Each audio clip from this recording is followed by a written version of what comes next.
Hello. Well, I don't know about being sweet, but this video is certainly short. It's a fundamental law of machinists that however many tool holders you have for your quick change tool post, you never have enough. And even if you go out and buy 4 more, you still don't have enough. So I've got 1, 2, 3, 4, 5, 6, 7, 8 tool holders for my Harrison M300 lathe, and I was looking to get some more.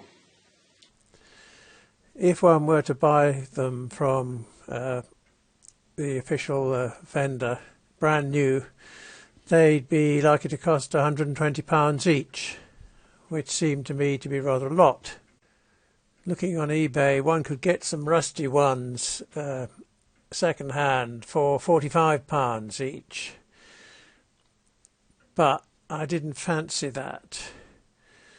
And then I found there are quite a lot of vendors that are selling ones made in India, brand new, for £27 each or thereabouts. And I thought, well, you know, I've heard stories about people who've bought these Indian tool holders and discovered that they were all skew whiff and no good. But I thought, well, I'll try one and see what it's like.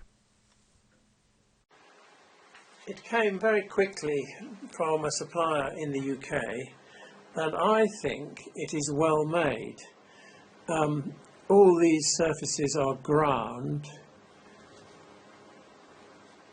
and they've been properly chamfered.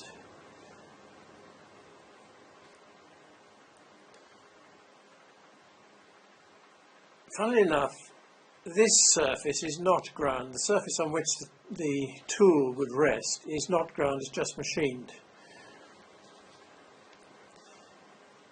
If we compare it with the Harrison one,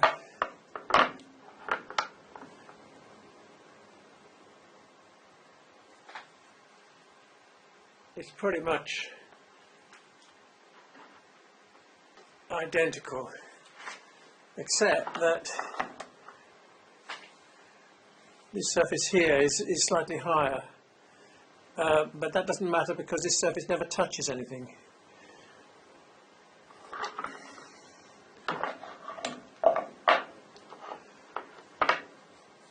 In the Harrison one, this corner is chamfered, which this one isn't, and this may possibly be ground when this one isn't. But apart from that, it looks to me to be, you know, absolutely perfect. In some respects, better. I don't know what this cross-hatching is intended on the original Harrison one, but I'm perfectly happy to have this ground. So I think this Indian one is well made. So I was looking at one of the tool holders that came with the M300 originally and thinking maybe I could make one of these, and if so, what are the critical parts of it? And I think the only bits that are really important are the 2 V-ways that I've marked in blue, which have to be exactly the right distance apart, and this surface here which the tool rests upon, which ideally should be horizontal or at right angles to the line of these V-ways. Everything else doesn't matter. This surface doesn't touch anything. This slot is pretty loose. The thing that engages in this slot and pulls the tool holder towards the tool post is, no, it doesn't have to fit exactly. I was looking at this and then thinking, I wonder why they've chamfered this edge, which doesn't engage with anything. And then I realised why. Point is that as you take the tool holder on and off the tool post, it's got to slide past this.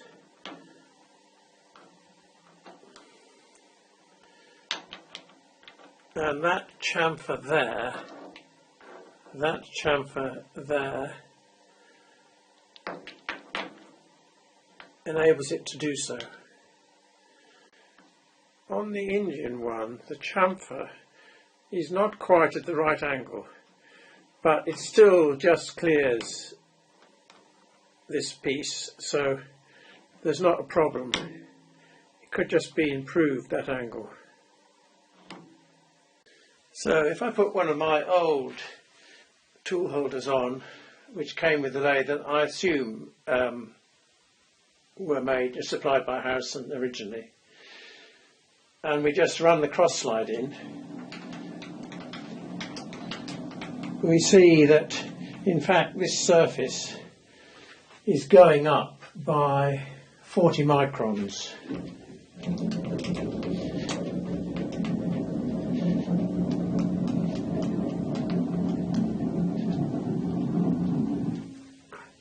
And if we then swap it for the brand new engine made one,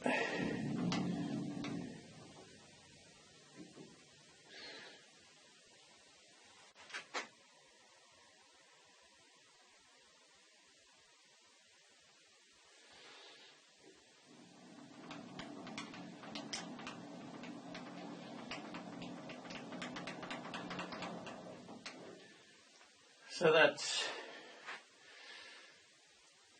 54 microns instead of 40 microns, which I think is okay. I mean, obviously it's okay.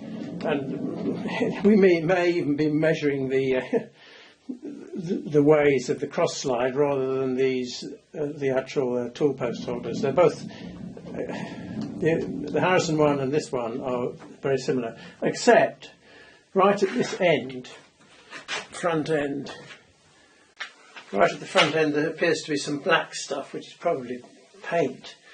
So if I go onto that, it goes up.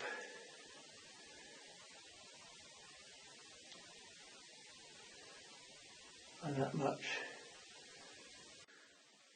The other thing you might be concerned about is whether this surface is exactly at right angles to the ways, which is hard to measure. Well, if we come back like this, it goes up by 30 microns going this way. So if we come back onto the top of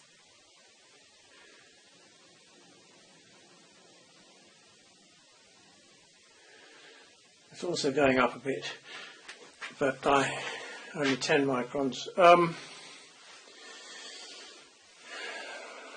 That could be just measuring the tilt in the ways or whatever. I don't think it's very important anyway, because you know, if your tool is very slightly tilted like that, does it matter? I don't think so. Right, we'll just try it out.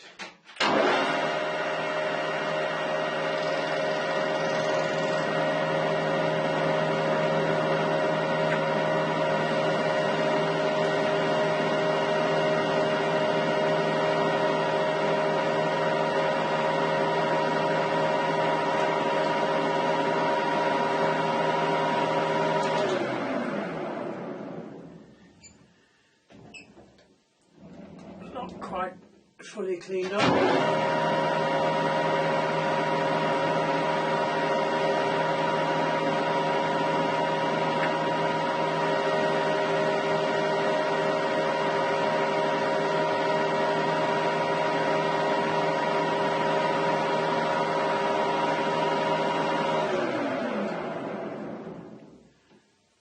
That's beautiful. I'll try turning.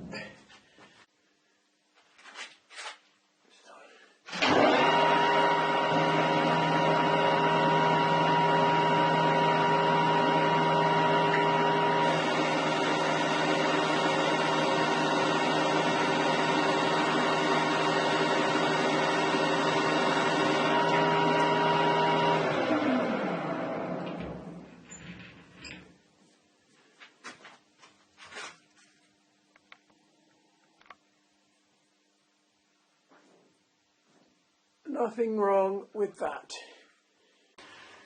So, all in all, I think that engine one is well made and works perfectly and is very good value for money, and they're entitled to put proudly made in India on it. Of course, one can't guarantee if you buy another one on eBay, perhaps from a different vendor, it looks exactly the same, that it'll come from the same manufacturer. And there wasn't, I don't think, a manufacturing name on the piece of paper that came with it. So it's still somewhat potluck buying these new engine ones from eBay, but so far the one I got is absolutely fine and enormously much cheaper than even a second-hand rusty one from eBay. Thanks very much for watching.